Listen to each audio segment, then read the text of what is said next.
What's up, YouTubers? It's time for another Yu-Gi-Oh! Episode analyze and review. And today, guys, we're going to be looking at episode 6 of Yu-Gi-Oh! VRAINS.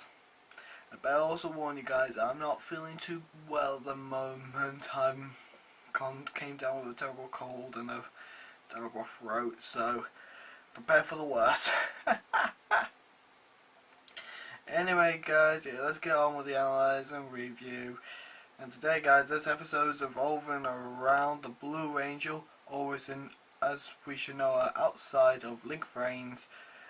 Iozaki. I probably have said that wrong.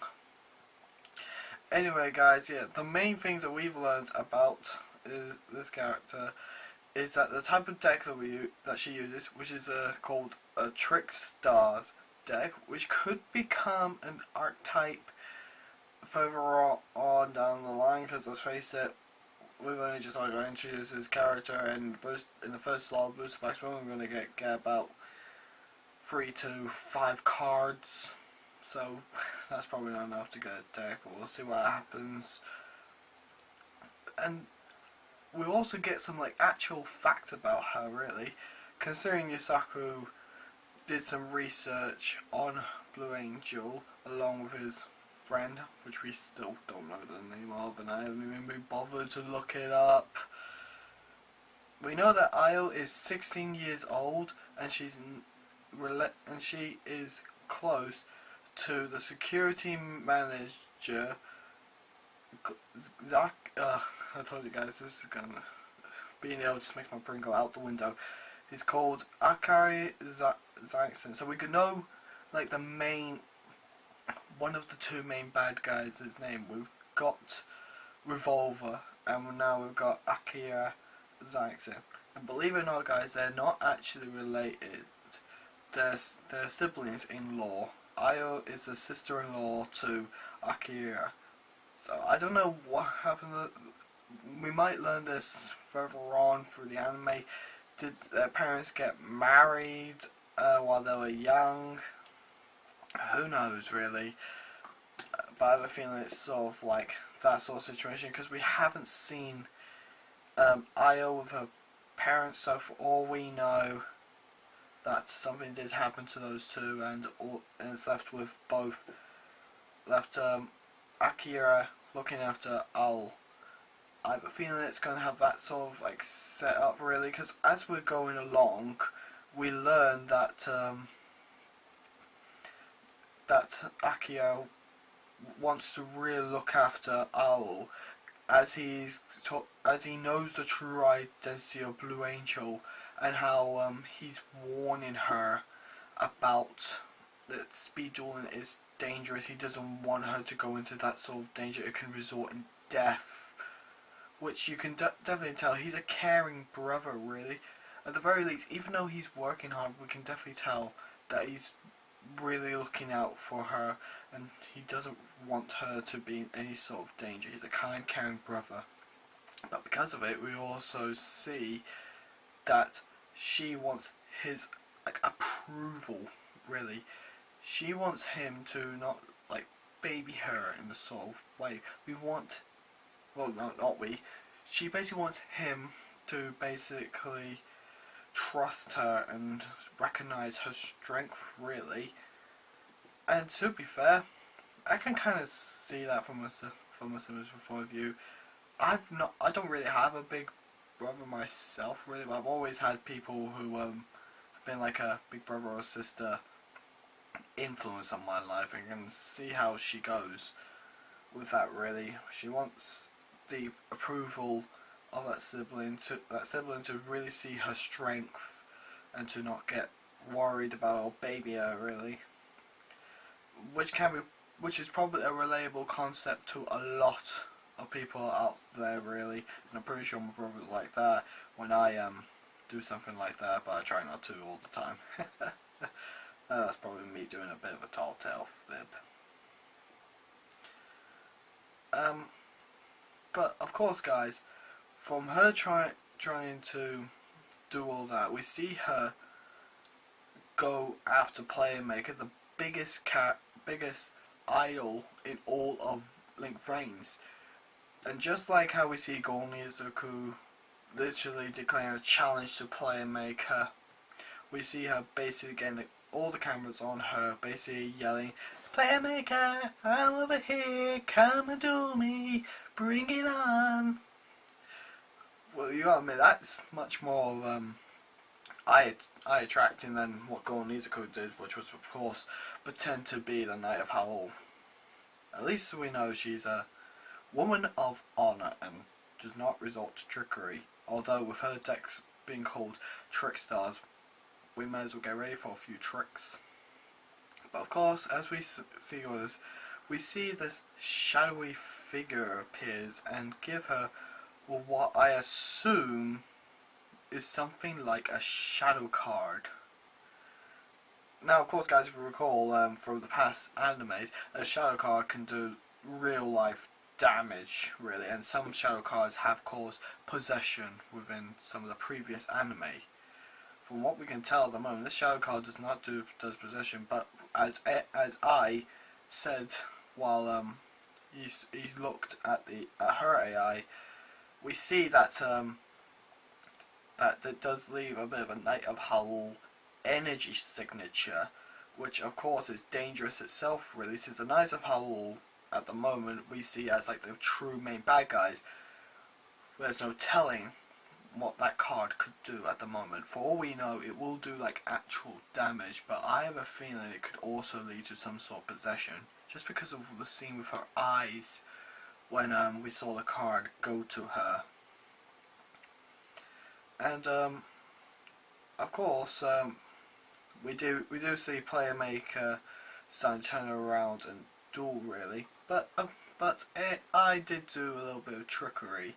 But then again, that is Yusaku's fault. We see him basically brushing him off, and AI had to take the measures he needed to do in order for Yusaku to really see the true threat that's going on, which was, of course, that shadow card that's implanted into Blue Angel. But from this, sorry guys, my brain started to be dead. Just give me a sec. We do see a little bit of AI's powers. Not AI's powers, which is of course, this is artificial intelligence, much more intelligent than any of the other AIs that we'll see throughout VRAINS.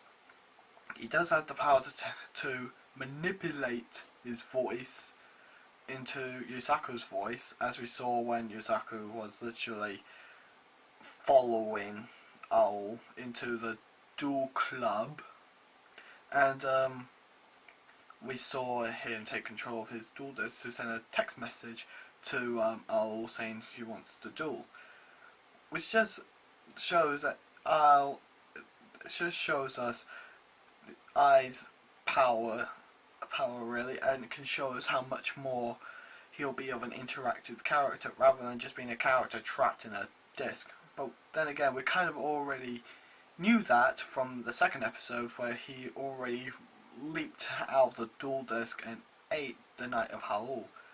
Oh god, that just brings back nightmare fuel. But now we can definitely say that's just not in Link VRAINS. At least we now can see he's got at least a few interactive abilities while he's in the real world. Now we can at least be happy about that. Another thing we got to learn, guys, about Yusaku throughout this entire episode, is he's got a fake deck. Now I've got to say that's pretty smart, considering we learnt within all the episodes so far that he uses a special deck. He uses a Cyverse deck, and of course, as we've learned from the bad guys, the Cyverse cards are like rare, and no one should really possess them. And of course, as soon as I would have seen that, or that character which we never really fully know the name of, I literally have got it written down right here, and I don't think I even written it down. Let's see, Shimi Naoki. I'm not going to remember that. No one will probably want to remember that character. Anyway, we would have recognised those cards and instantly put two and two together. He's Player Maker. So I guess that's a smart call really, making a fake deck. I probably would do the same if I was a mischievous character. I've got a few cards right here. I may as well make myself a fake deck if anyone sees me. Then again, looking at them, they're toon cards, so people will probably take this seriously. Then again, I do like toon decks. Might make myself a toon deck now that I think about it. Anyway, guys, back to this. We can definitely see that he's thought about being the player maker a lot more in depth about how it can affect his real life compared to what is shown within VRAINS. True, he may have done this to like trick any Night Owl or any Soul Tech people who probably want to go after him and then check the deck to see if he is actually him. We can definitely tell from this Yusaku is very prepared and he's ready for any obstacles, even if they're fooling friends, or hopefully soon to be friends. Anyway guys, that's it for this video. I'm sorry I was not like in depth as I usually am, or with so knowledgeable. This video is not as long. I'm not really feeling that well anyway. My brain's just literally turned into mashed potatoes, really, and I honestly don't know. Hopefully when we get to episode 7 I'll feel a lot better and we'll be able to give you guys a proper full review. But then again, episode 7 is going to have the duel between Blue Angel and Player Maker, and I'm really looking forward to seeing that duel. We'll get to see how Blue Angel duels, and we'll get to see the kind of duel strategies we can get from the Trick Stars. Are they going to have the same as the Geki monsters that we saw Go Nizuku use? I really don't think so. I really think that would be a terrible idea. But we did see Blue Angel add a card from the previews. I'm hoping though that's her draw. And I really want the Trick Stars to have something awesome, like their own special abilities that could be like swapping out monsters from the hand. Really, that would be so cool to use, or swapping out from the deck.